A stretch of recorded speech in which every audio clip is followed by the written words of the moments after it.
बोले कृष्ण कन्हैया लाल की जय।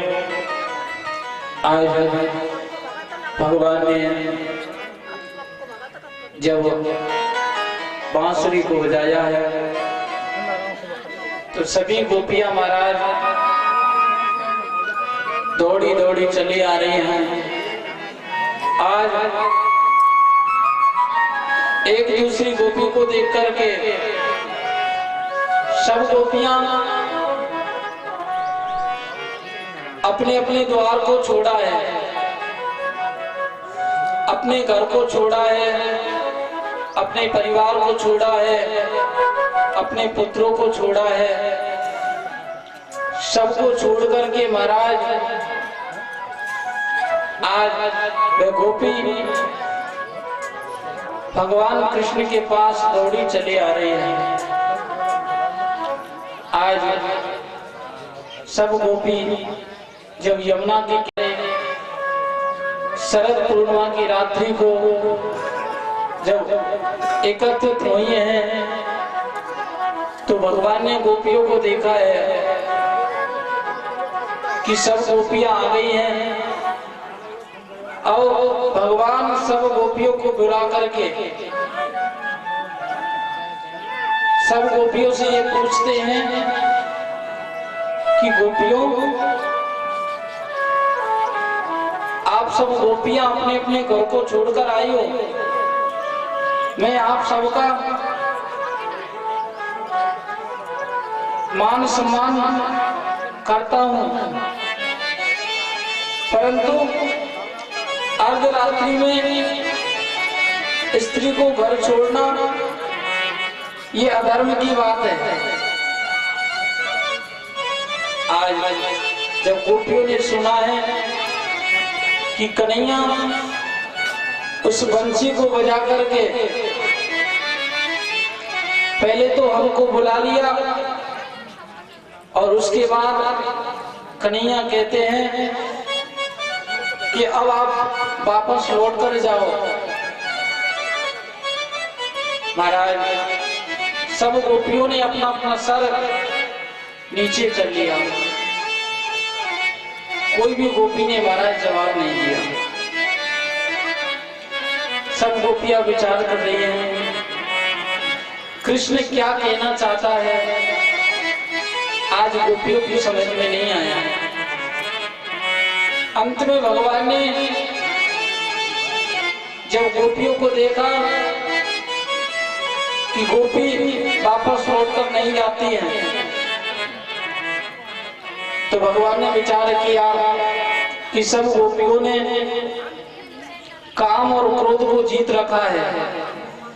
आज भगवान ने विचार करते ही एक रास का प्रोग्राम बनाया और सब गोपियों से कहा, देखो गोपियों, हम सब मिलकर के सब रास करेंगे। गोपियों ने कहा ठीक है कृष्ण। आज भगवान सब गोपियों के बीच में प्रकट हुए, अलग अलग गोपी के बीच में महाराज अलग अलग कृष्ण के रूप में प्रकट हुए। आज जब भगवान गोपियों के मध्य में रास करना चाह रहे थे, उसी वक्त गोपियों को अहंकार हो गया। गोपियों को अहंकार क्या हुआ कि महाराज सब गोपियां विचार करने लगी, कन्हैया का शरीर काला है और हम सब गोपियां सुंदर हैं। आज भगवान ने देखा है कि गोपियों को सुंदरता पर अभिमान हो गया, तो आज भगवान उन गोपियों के बीच में से अंतर ध्यान हो गए हैं। आज जब गोपियों ने देखा है कि कृष्ण हमें छोड़कर चले गए, तो चारों तरफ सब गोपियों ने खोजा भगवान को, पर भगवान कहीं पर नहीं मिले। आज भगवान कृष्ण यमुना के किनारे आकर के बैठ जाते हैं। सब गोपियां विचार करने लगी कि ये कृष्ण आप हमें छोड़कर कहां चले गए। आज सब गोपियों ने कहा अब कृष्ण मिलने वाला नहीं है। सब गोपी इकट्ठी हुई हैं और उस जगह को छोड़कर आगे बढ़ी हैं। आगे बढ़ने पर एक तुलसी का वृक्ष मिला है और उस तुलसी के वृक्ष से उन गोपियों ने पूछा है, हे तुलसी महारानी, आप तो हमारे पतिदेव की, कृष्ण की प्राणन प्यारी हो, आपके बगैर कृष्ण भोजन को स्वीकार नहीं करते हैं। आप ही बताइए हमारा कृष्ण कहाँ चला गया। पर महाराज जब गोपियां उस तुलसी के वृक्ष से जब पूछती हैं तो उस जगह पर महाराज जोर से आंधी का झोंका आता है। हर घड़ी याद तेरी आए सोन बन के, हर घड़ी याद तेरी आए सोन बन के, मैं फिरूं श्याम तेरे नाम की जोकर बन के, मैं फिरूं श्याम तेरे नाम की जोकर बन के, हर घड़ी याद तेरी आए सोन बन के, हर घड़ी याद तेरी आए सोन बन के, मैं फिरूं श्याम तेरे नाम की जोकर बन के, मैं फिरूं श्याम तेरे नाम की जोकर बन के।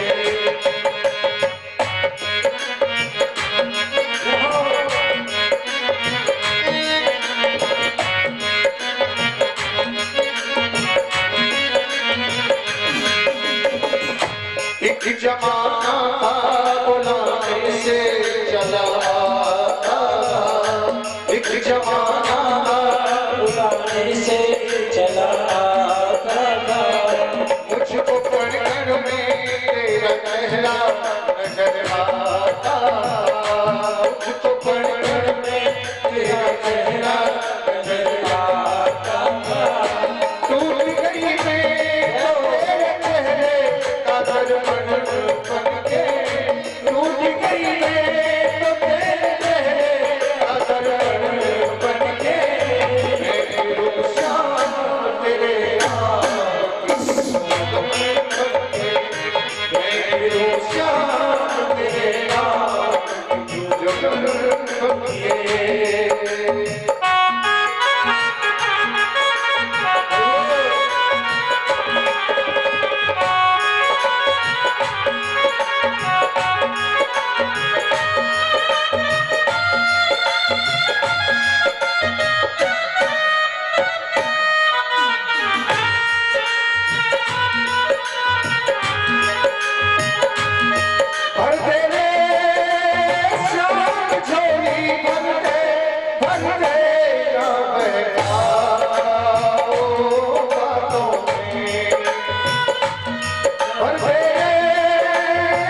लगता है किसी और से दिल तोड़ लिया, ऐसा लगता है किसी और से दिल तोड़ लिया।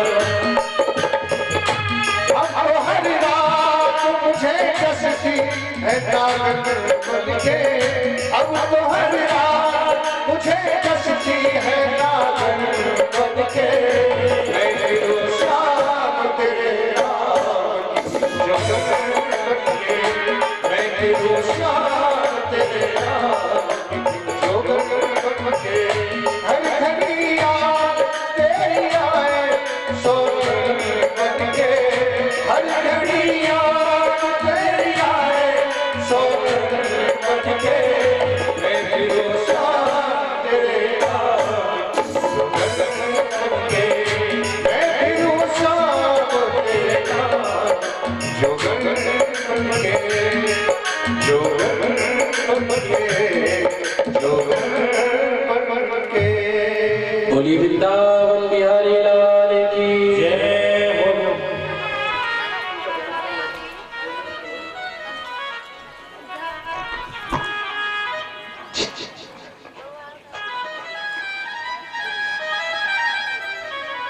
बोली वृंदावन बिहारी लाल की जय हो। जय जय श्री राम की श्याम। आज सब गोपियां जब उस तुलसी के वृक्ष से जब पूछा है तो महाराज हवा आने से वृक्ष हल जाता है। आज जब वृक्ष हला है तो उन गोपियों ने कहा ये तुलसी का विवाह हमें नहीं बताएगा कि कृष्ण कहाँ चले गए हैं। आज सब गोपियां अपने नेत्रों में आंसू लेकर के कुछ आगे बढ़ी है। एक पीपल के वृक्ष से पूछा है तो उस वृक्ष ने भी महाराज नहीं बताया है। अंत में महाराज सब सखियां यमुना के किनारे पहुंची और वहां पहुंच करके महाराज एक गोपी गीत का पाठ किया है। जयति तेदिकम जन्मना बजा। आज जब गोपियों ने मिलकर के उस गोपी गीत का पाठ किया है तो भगवान उस गोपी गीत के पाठ से प्रसन्न होकर के सब गोपियों के मध्य में प्रकट हुए हैं। पर देखिए जो भागवत में गोपी गीत है ये 19 श्लोकों में वर्णन है और भागवत के अंदर जो मूल श्लोक है इस गोपी गीत के अंदर है। जयति तेदिकम जन्मना व्रजा श्रयत इंद्रा शाश्वतत्रये चरण मीयुषाम। आज गोपी प्रार्थना करते हैं हे कृष्ण हम आपके चरणों की आपके चरण कमलों की प्रार्थना करते हैं। अब के बाद हमारे इस शरीर के अंदर अभिमान नहीं होगा क्योंकि गोपियों को ज्ञान हो गया ये जो शरीर है बाहर से चाहे काला हो या गोरा हो इस शरीर को देखकर भगवान नहीं मिलते हैं। आज जब गोपियों को पता चला है कि भगवान अहंकारी व्यक्ति के सामने नहीं रुकते हैं तो आज सब गोपियों ने अपने अहंकार को त्याग दिया है। सुखदेव जी कहते हैं राजन आज सब गोपियों के साथ में भगवान ने रास की याचना की है और रास किया है। पर देखिए जो भगवान के समीप जो सखियां हैं जो गोपियां हैं ये कोई साधारण नारी नहीं है। ये वेदों का मंत्र है। कौन है जो हमारे वेद हैं उन वेदों के मंत्र ही सखी बनी हुई हैं। आज सब सखियों के मध्य में भगवान कृष्ण रास कर रहे हैं। इधर भगवान शंकर को जो पता लगा है कि वृंदावन में रास हो रहा है तो आज भगवान शंकर भी माँ पार्वती से प्रार्थना करते हैं कि देवी, हमने सुना है कि भगवान शंकर जो भगवान कृष्ण हैं, उन्होंने वृंदावन में एक रास रचा है। क्या हम उस रास का दर्शन करने नहीं जाएंगे? पर महाराज, जो वृंदावन में, उस वृंदावन में एक निधि वन है, और निधि वन में महाराज आज भी रात के 12 बजे रास होता है। अभी की साल भर पहले की घटना है। एक गुजरात का व्यक्ति निधि वन में आया भगवान की परीक्षा लेने के लिए कि भगवान रास करते हैं या नहीं।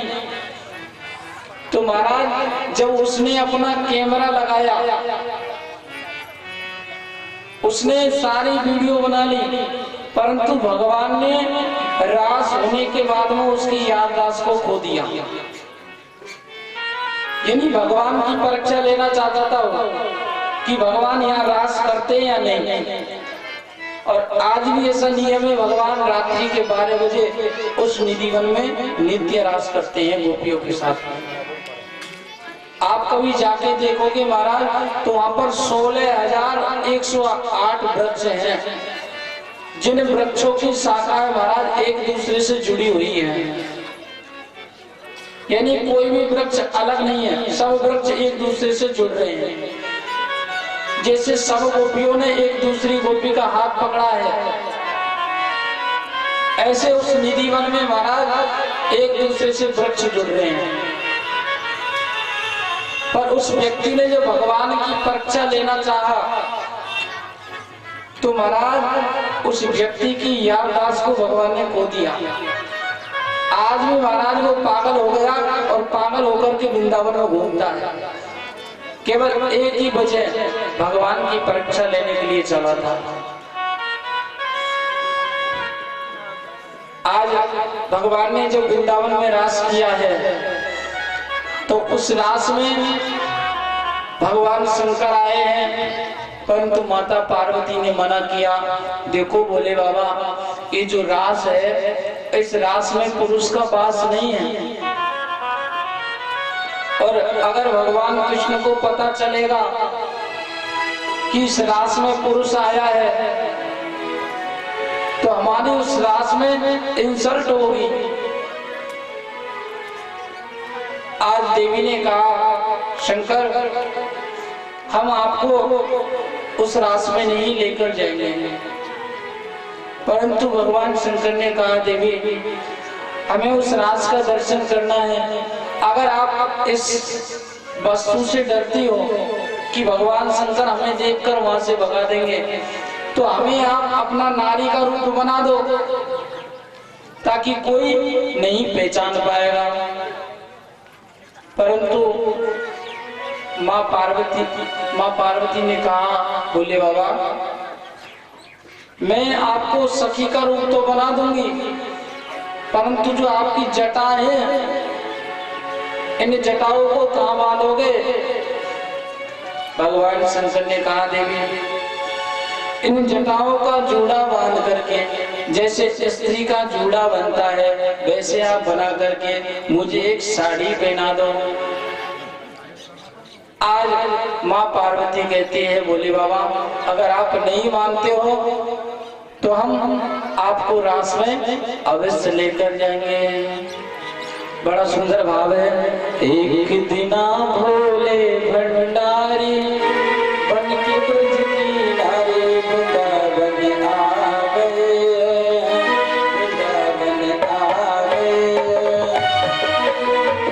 एक दिना भोले भंडारी वृंदावन आ गए, वृंदावन आ गए हैं।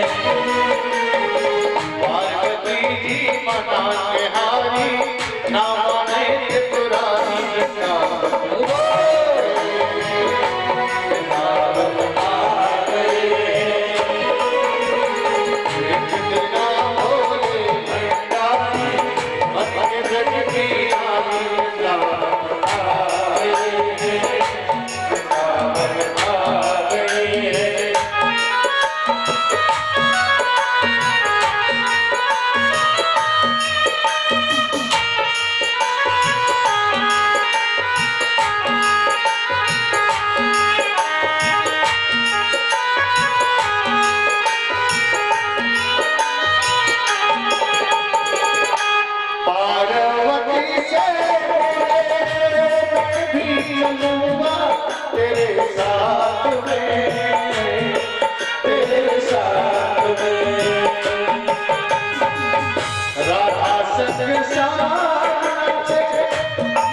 ब्रजराज को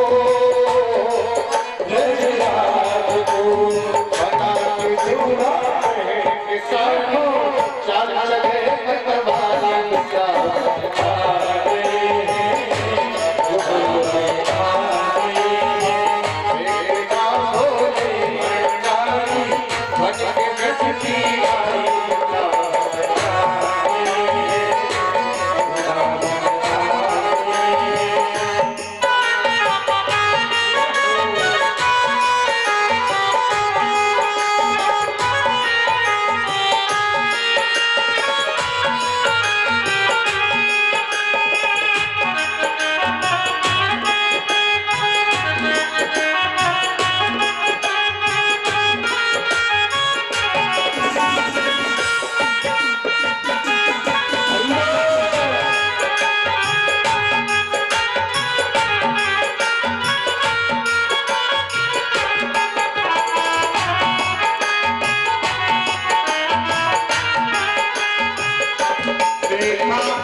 मुस्काए गिरधारी गावन आए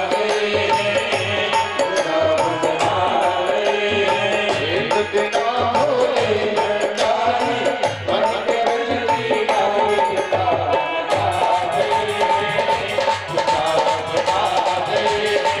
पार्वती जी बना के आई राधे कपड़ाई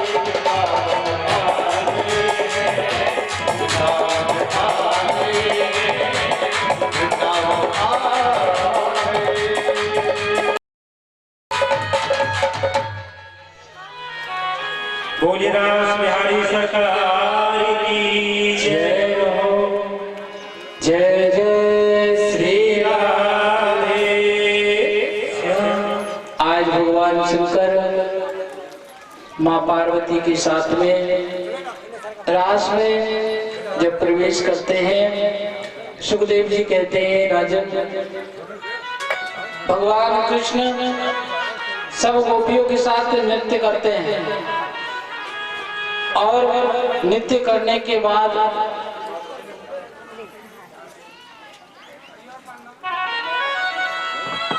जब सखियों के साथ भगवान शंकर ने नृत्य किया है,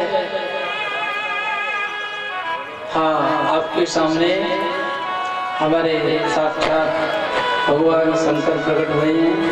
बोले शंकर भगवान की जय हो। सभी जोर से जयकारा लगाए। बोले शंकर भगवान की जय हो। जय जय श्री राधे। सब सखियों के साथ में नृत्य कर रहे हैं। जब भगवान को पता चल जाता है, भगवान पूछते हैं, सखियों आप सब सखियों के साथ में जो एक सखी आई है, ये सखी कौन है जो अपना घूंघट ऊपर नहीं करती है? आज माता पार्वती ने विचार किया कि भोलेनाथ का अभी पता लगने वाला है, तो माता पार्वती ने कहा, भगवान कृष्ण ये जो सखी है, ये सखी सर्वेली है, इसलिए अपने घूंघट को ऊपर नहीं करती है। जब महाराज भगवान शंकर ने अपना घूंघट ऊपर नहीं किया, तो जब जोर जोर से नृत्य करने लगे, तो भगवान शंकर की जो साड़ी थी वो सर से खिसक गई और महाराज सारी पोल वहां खुल गई। भगवान कृष्ण हंसने लगे कि जिस रास में सखियों के अलावा किसी भी पुरुष का वास नहीं है, फिर भगवान शंकर क्यों आए हैं? सुखदेव जी कहते हैं राजन, 6 महीने तक लगातार भगवान का रास चला है। सब गोपियों के साथ में भगवान ने रास किया है। पर कहते हैं कि जहां पर ज्यादा खुशी मनती है, जहां पर ज्यादा खुशी मनती है, उस खुशी को नजर अवश्य लगती है। आज जब भगवान रास कर रहे थे, उस वक्त कंस को पता चला, तो महाराज कंस ने रात्रि में सभा बुलाई है और सभा बुला करके कहा है कि मेरे कृष्ण को, मेरे काल को मारने के लिए कौन जाएगा?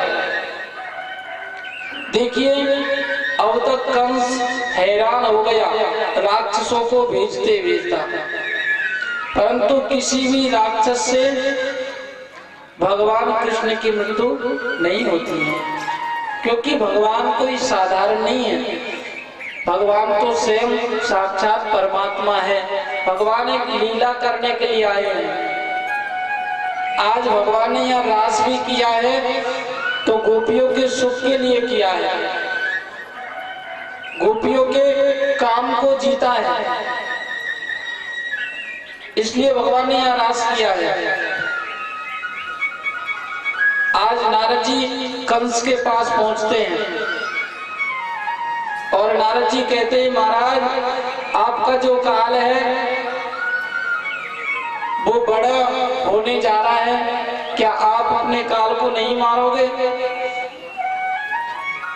कंस ने कहा, महाराज मैं अपने काल को कैसे मारूं? मैंने एक एक करके राक्षस भेजे हैं, कभी पूतना को भेजा है, कभी सट्टासुर को भेजा है, कभी बकासुर को भेजा है, पर एक एक करके सब राक्षसों की मृत्यु कर देता है। नारद जी ने कहा, मैं आपको एक उपाय बताता हूं कृष्ण को मारने का। कंस ने कहा, कहो नारद, वो कौन सा उपाय? तब नारद जी ने कहा, देखो राजा कंस, आपके पास जो भगवान शंकर ने धनुष दिया है, इस धनुष का यज्ञ रचो, यानी धनुष यज्ञ करो। उस यज्ञ में आप बलराम और कृष्ण को बुलाओ। जब बलराम और कृष्ण यज्ञ देखने के लिए आए तो उनकी मृत्यु आप अवश्य कर देना। कंस के महाराज समझ में आ गए और इधर नारद जी वहां से अंतर्ध्यान होकर के भगवान कृष्ण और बलराम के पास पहुंच जाते हैं। कहाँ? वृंदावन में। नारद जी भगवान कृष्ण और बलराम से कहते हैं, महाराज आप कंस को क्यों मारोगे? देखिए नारद जी कितने चतुर हैं, पहले कंस के पास गए हैं, फिर बलराम कृष्ण के पास गए हैं और कहा, महाराज मैं कंस को परसों मरा देखना चाहता हूँ। भगवान कृष्ण ने मुस्कुराते हुए कहा, नारद जी कोई किसी को नहीं मारता है, जब जिसका समय आता है वो अपने आप मर जाता है। राम न मारे काऊ को, यानी भगवान श्री राम किसी को नहीं मारते, अपने कर्मों को खोटे खोटे करके स्वयं मर जाता है। राम किसी को न मारता,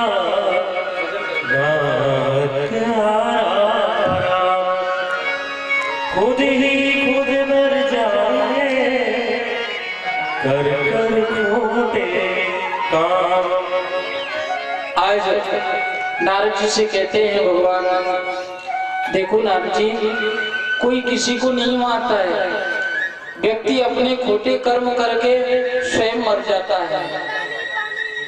आज नारद जी इतना कहके यहाँ से अंतर ध्यान होते हैं। अब यहाँ देखिए, मथुरा में कंस ने एक सभा बुलाई है और उस सभा में महाराज अक्रूर जी महाराज को बुलाया है और अक्रूर जी महाराज को बुला करके कहा है, शिलासाय लोचन करण हरण भगत और पीर, आज देखयो बह चरण सकल सुखन के वीर। आज कंस ने अक्रूर जी महाराज को बुलाया है और अक्रूर जी महाराज का महाराज बड़ा सम्मान किया है, अलग से सिंहासन लगाया है और रास्ते में महाराज फूल बिछाए हैं। किसके लिए? अक्रूर के सम्मान के लिए। अक्रूर के पास जैसे कंस के पार्षद पहुंचे हैं, अक्रूर ने विचार किया है, महाराज जिस कंस ने मेरा कभी स्वागत नहीं किया, जिस कंस ने मेरे कभी भी राम राम नहीं लिए, आज वो कंस मेरा स्वागत कर रहा है तो कोई ना कोई कारण है। आज अक्रूर महाराज घबराने लगे कि जरूर कोई ना कोई मेरे से अपराध होगा निश्चय, क्योंकि कंस मुझे बुला रहा है और कंस मुझे बुला करके कहीं ना कहीं भेजेगा। अक्रूर के मन में महाराज व्याकुलता है, परंतु अक्रूर जी विचार कर रहे हैं, अगर कंस के बुलाने पर मैं नहीं गया तो कंस मुझे छोड़ेगा नहीं, क्योंकि उस राज्य का राजा है और राजा अगर किसी व्यक्ति को बुलाए और वो साधारण आदमी अगर नहीं जाए तो उसको फिर राजा दंड देता है। तो अक्रूर ने विचार किया, कंस दंड दे इससे पहले मुझे चले जाना चाहिए। आज अक्रूर जी महाराज उस सभा में पहुंचे हैं जिस सभा में महाराज कंस, चांडूर, मुष्टिक अनेक प्रकार के कंस के महाराज सैनिक हैं। वहां पहुंच करके अक्रूर महाराज को माला पहनाई है, वस्त्र दिए हैं और सिंहासन पर अक्रूर महाराज को बैठाया है। आज अक्रूर महाराज सिंहासन पर बैठ गए, पर महाराज उस सिंहासन पर बैठकर थर थर कांप रहे हैं और विचार कर रहे हैं, आज कंस मेरे से कोई ना कोई अपराध करेगा निश्चय। अक्रूर महाराज कुछ नहीं बोले। अंत में महाराज कंस ने कहा, अक्रूर आपको वृंदावन जाना है, मैंने मथुरा में धनुष का यज्ञ रखा है और इस यज्ञ में आप बलराम और कृष्ण को बुलाकर लाओ। मैं आपके लिए स्वयं रथ देता हूं, आप रथ को लेकर जाइए और बलराम कृष्ण को बिठाकर लेकर आओ। आज जैसे ही महाराज अक्रूर जी महाराज ने सुना है तो अक्रूर जी महाराज के हाथ थर थर कांपने लगे, क्योंकि अक्रूर जी महाराज समझ गए अब तो कोई ना कोई मेरे से एक नहीं दो अपराध होने वाले हैं। क्योंकि अक्रूर जी महाराज जानते हैं कंस बलराम और कृष्ण को क्यों बुला रहा है, क्यों? क्योंकि उस यज्ञ में बलराम और कृष्ण की मृत्यु करेगा। अभी तक अक्रूर महाराज को ये पता नहीं है कि बलराम और कृष्ण परमात्मा है।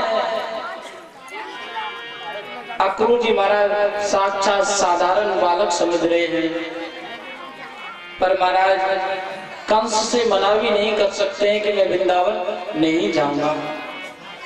आज कंस का कहना माना है। अक्रूर जी महाराज वस्त्र पहन करके रथ पर सवार हुए हैं और कंस के कहने पर रथ को महाराज आगे बढ़ाया है। मेरे भाई बहन, जब रथ को आगे बढ़ाया है तो जो घोड़े की रस्सी होती है उस रस्सी को महाराज अक्रूर जी महाराज ने हाथ में नहीं पकड़ा। मथुरा से वृंदावन का रास्ता टोटल 20 मिनट का है। कितना है? मथुरा से वृंदावन का रास्ता टोटल 20 मिनट का है। परंतु महाराज अक्रूर को रास्ते में महाराज सायंकाल हो गया पहुंचते पहुंचते। राजा परीक्षित ने पूछा, गुरुवर ऐसा अक्रूर के साथ क्या हुआ जिसके कारण अक्रूर सायंकाल जाकर के पहुंचे हैं? सुखदेव जी कहते हैं, राजन जो अक्रूर जी महाराज है वो रथ में बैठे हुए हैं, उनको ये पता नहीं है कि रथ किधर जा रहा है और रथ को किधर जाना चाहिए। क्योंकि अक्रूर जी महाराज का तो एक ही चिंतन है, कहीं मेरी वजह से बलराम और कृष्ण को अपराध ना हो जाए। आज सुखदेव जी कहते हैं, राजा कंस के कहने पर अक्रूर जी महाराज वृंदावन में पहुंचे हैं और जैसे ही महाराज वृंदावन में जाके देखा है तो महाराज सारे ब्रजवासी भगवान कृष्ण और बलराम गाय चरा करके वापस लौट रहे हैं। अक्रूर ने जब कृष्ण के चरणों को देखा, महाराज भगवान के चरणों में छाले पड़े हुए हैं। अक्रूर महाराज भगवान के चरणों को देख करके रोने लगे कि जो कृष्ण गायों को चरा करके ब्रजवासियों को सुख देने पर इतना संघर्ष कर रहा है, आज उस कृष्ण को मैं कंस के पास ले जा रहा हूं। परंतु महाराज भगवान कृष्ण ने कहा, काका जी आप हमारे वृंदावन में आए हो,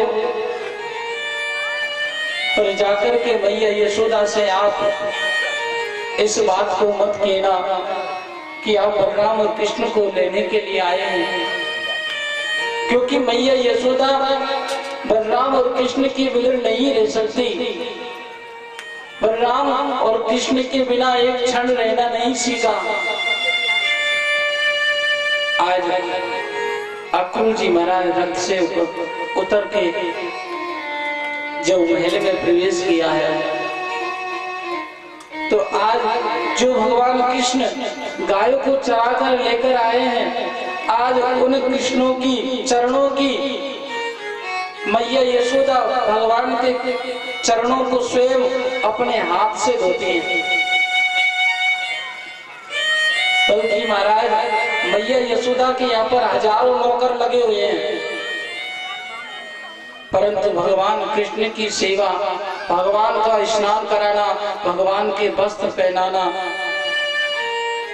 स्वयं खुद के हाथ से महाराज सेवा करती थी मैया यशोदा।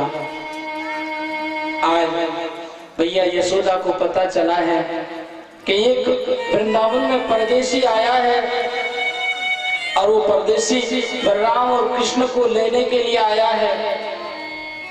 मैया यशोदा ने अक्रूर को महल में बैठाया और पूछा, भाई आप इस वृंदावन में किस लिए आए हो, क्या कारण है, किसने भेजा है आपको? अक्रूर जी महाराज कहने लगे, भैया जो मथुरा का कंस है उस कंस ने एक सभा बुलाई है और उस सभा में यज्ञ का धनुष रखा है और उस धनुष के कारण बहुत बड़ा आयोजन रखा है। उस आयोजन में बलराम और कृष्ण को बुलाया है। क्या माँ आप बलराम और कृष्ण को भेजोगी? जब महाराज माँ से इस बात को कहा है तो मैया ने कहा, अक्रूर जी आपको जो चाहे वो ले जाना, पर मैं बलराम और कृष्ण को नहीं भेज सकती, क्योंकि बलराम और कृष्ण को मैंने बचपन से अपने आंचल में पारा है। आज जब सब गोपियों को पता चला है कि हमारे वृंदावन में एक अक्रूर नाम का व्यक्ति आया है और भगवान को ले जाना चाहता है। तो सब ग्वाला आकर के उस अक्रूर के सामने खड़े हो गए और कहने लगे, अक्रूर आप हमारे कृष्ण को नहीं ले जा सकते, क्योंकि हमारे कृष्ण ने हमारे साथ में माखन खाया है। माखन प्रभु की बात सुनो, गोपी अरुए ग्वाल, गए सकल मुरझाई तनु, भय विकलते काल। आज सब ब्रजवासी माखन की बात सुनकर के कि हमने कन्हैया को माखन खिलाया है और आज अक्रूर ले जाने के लिए आ गया। सब ब्रजवाला भय विकलते काल, सब महाराज गंभीर हो गए हैं, सबके नेत्रों में से आंसू आ गए। आज मैया से अक्रूर प्रार्थना करते हैं, मैया मैं आपके कृष्ण को आज लेकर जा रहा हूं और परसों वापस लौटा दूंगा। अक्रूर महाराज कहते हैं, मैया शाम सकारे जाएंगे, नैन मरेंगे